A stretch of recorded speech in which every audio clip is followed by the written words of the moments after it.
Hey there, Cancer. Cancer Sun, Cancer Moon, Cancer Rising. It's Maggie from Moon Directed, trying something new. Going to do a monthly reading. So we're going to get some overall energy from the Moon and from Mother Earth. But then I thought we would explore what we can pick up from the energies of our personal planets, Mercury, Venus, and Mars, because they will pretty much change month to month. And so give me some feedback. Let me know what you think, if you like this format or not. I'm struggling with Mercury retrograde. I think you will find that you struggle too. Water signs will be hit really hard this year with it.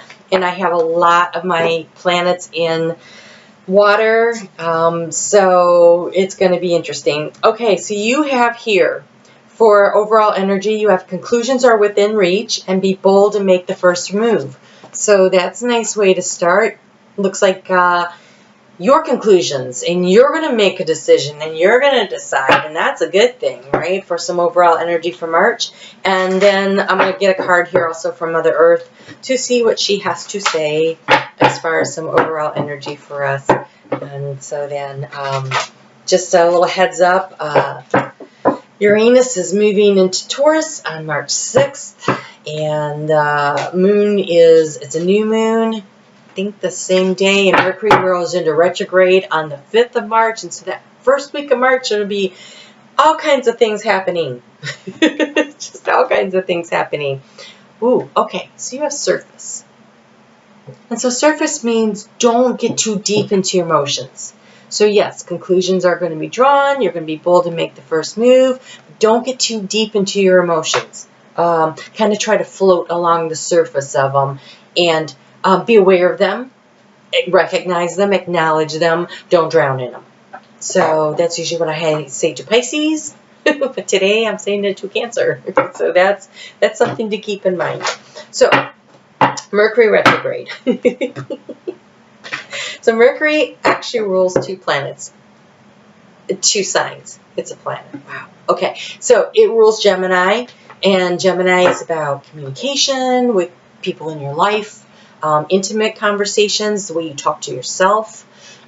It's in the hidden part of the zodiac wheel. You know, the first through the 6th house is kind of your personal life, and then the 7th through the 12th house is kind of what other people see, especially when you get into the 9th, 10th, and 11th house. And so at the height of the zodiac wheel. So, anyways, so being adaptable, being able to diversify your thoughts and how you, the things you think about and you talk about, right? So that's Mercury in Gemini. It's also in Virgo, and Virgo is about how you communicate with spirit and how you get into the details of things and what you see. And so Mercury in Venus, in Virgo, is about finding clarity. So this is clarity with your spiritual communications, in your intuition. And it's also about clarity of the details, like paying attention to details. Oh my God, pay attention to details, because with Mercury in retrograde, you have to slow things down. You have to revise. You have to reinvent. You have to anything that starts with E. Relaxing is in there, thank God, but any RE things. So like reviewing, exes come back, out for that. That could be a good thing.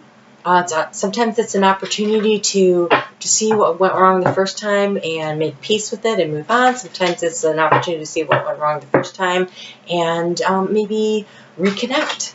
Another R word, RE word, right? And so anything that's RE is a real thing. Oh wow, but this, okay, so Mercury in Gemini is also asking you to connect with your higher power. So connect with your higher power for clarity.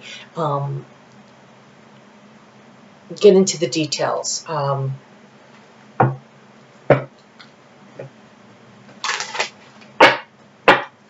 Literally can't talk. Okay, so Venus is in Capricorn at the beginning of the 1st of March, and then that same day it moves into Aquarius. And Venus is not really happy in Aquarius, right? Venus is all about being down and grounded, and its beauty and its growth, and in Aquarius it's an uncomfortable aspect for it, so it doesn't particularly like it, but it's there until March 24th when it moves into Pisces, and she'll be much happier there. So the first part of the month might be a little rough, but Venus rules Taurus and Libra. And in Libra, it's about relationship and relationship balance and beauty. And you have here, she feels, she knows. This is, again, getting in touch with your intuition. That is the third card on that. Wow, that is the third card about being in touch with your intuition. So make sure you're definitely paying attention to what you're getting, and you have the perfection of your life. So Libra is about balance. And so with Venus ruling Libra and finding balance, that is about knowing that the perfection of your life isn't perfection. Seriously. It isn't perfection. It's accepting of it, right? It's accepting that, first off, it's not going to be perfect. That's a good thing. It's too much stress and pressure to put on yourself to expect everything to be perfect. But also, perfecting your life is improving, right? Seeking to do better today than you did yesterday. That's and tomorrow, I'll try to do better than today. And if you have that kind of a mindset, and you're making incremental steps. So if there's something you've been working on and it just requires your daily attending to the details and paying a little bit of attention and putting some effort into it and creating that balance. So maybe, okay, for instance, what if it is your a workout routine? You know, so if you get up every day and you do something. Maybe it's just go for a walk, or maybe it's start out the day by doing some casual stretching, or maybe I'm going to do a little yoga in the morning. It doesn't matter. It's just doing a little something every day. You don't have to go to the gym and be in beast mode, right? It's just a little something. It's perfecting your life. It's not making your life perfect. All right, and then Venus also rules Taurus, and Taurus is about money and financial security and a sense of self-worth and self-esteem. And so you have here successful funding and savings. And so again, this is about those incremental steps. This is about putting the effort in on a regular basis, paying yourself from the top instead of the bottom of the paycheck. Instead of digging stuff out from the couch cushions, it's like when I get my paycheck, I'm going to take $10 out and put it into my savings account right off the top. Doesn't have to be a lot, but it's just a regular thing. So set a goal for yourself that's doable, that's manageable. Maybe you make a lot more money than that and you can put more in. Not all of us are that lucky, right? So you just do what you can, but make sure it's consistent. Make sure it's the first thing you do, because when you say to the universe, I know that I can afford to do this. I can put this money aside and I won't need it for bills. The universe goes, you're right. I'll make sure you get more money in another way. And so trusting that, listening to your higher self, asking your higher power for help and guidance can be important this month. All right, Mars. Let's talk about Mars. Let's talk about Mars. Mars is in Taurus. Mars is the action planet. Mars is the action. It likes to get things done. But when it's in Taurus, it's about getting things done in a very steady, well thought out, well planned way. And again, it's about that financial stuff. So this month is a really good opportunity to put some consistent effort into something that has to do with either your self-esteem, your self-worth, or your financial self. And so if you have a diet and exercise program, it's a good month for that. If it's financial planning, it's a good month for that. Besides, you know, in the U.S. here we pay taxes at this. You might as well get them done this month, right? And so using that energy. All right, so you have 4 cards. You have, igniting courage. I am strong, valiant, and courageous.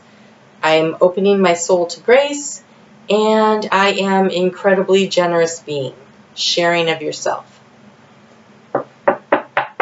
These cards don't seem to have anything to do with each other, so give me a second here. All right, so we have cycles. This is important.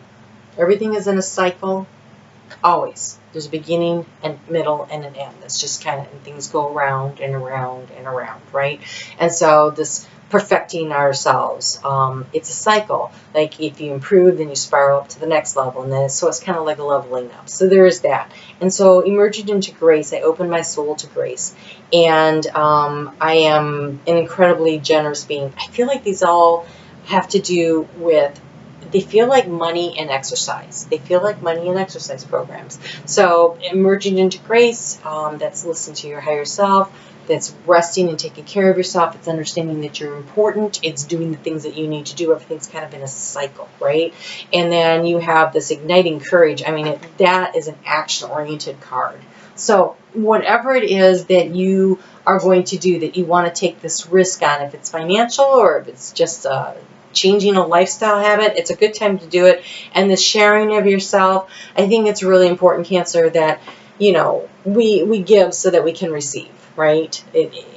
When you release, if you're hanging on to everything, if you're holding on so tight, there's no room for the universe to bring in more. So when you release, when you give of yourself, when you give of your time, your energy, your money, then the universe goes, oh, well, there's space for us to bring you more, and they'll always bring you more than you give away. So that's just, you know, kind of a thing to keep in mind there.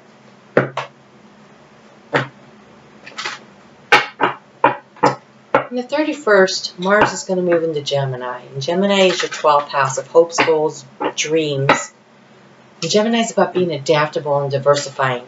And so while Mars is there in your 11th house of how you put yourself out there, groups and group activities, you know, that would definitely be about giving and helping other people. But when at the end of the month, when Mars is moving into your house of hopes and goals and dreams and wishes and what?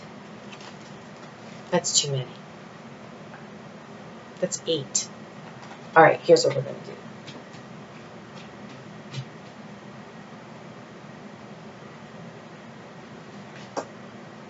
I'm going to take 3. Take 3. That was ridiculous.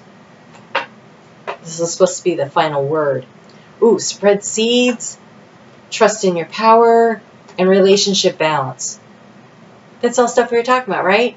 So, relationship balance, that Venus in Libra, it's about that relationship balance, the giving, the receiving, the sharing of yourself, trusting in your power, your intuition, the higher power, the clarity, and the spreading seeds. That's igniting the courage and going out there and doing stuff. It's also giving of yourself, right? You can spread all kinds of seeds out there. And so you have a lot of things going on. Holy moly, Cancer. Looks like seems like a very busy month. I don't think you're going to get to do the RE word of relax. I think you're going to have to be bold, get out there, make some moves. Conclusions are within reach. So maybe you're tying up the ends of some projects and starting new projects. It's a good time to really like drill down into the details, review them, and make sure that you aren't missing anything important. I don't know about starting a new project with Mercury in retrograde when you are a water sign this year. But it's a really good time to tie up the loose ends and finish up, so that when Mercury goes direct on the 26th of March, then it's a good time then to start and ignite your courage and, you know, make the first move and move forward onto something. So, wow, good luck with your March. I'm going to post over here the year video so that you can, if you haven't had a chance to see it yet, I used the outer planets to kind of get a look at the whole year and kind of see where the energy is for that. And I will see you for the weeklies. I will see you for the full moon and the new moon. You take care, Cancer. Thank you so much for watching.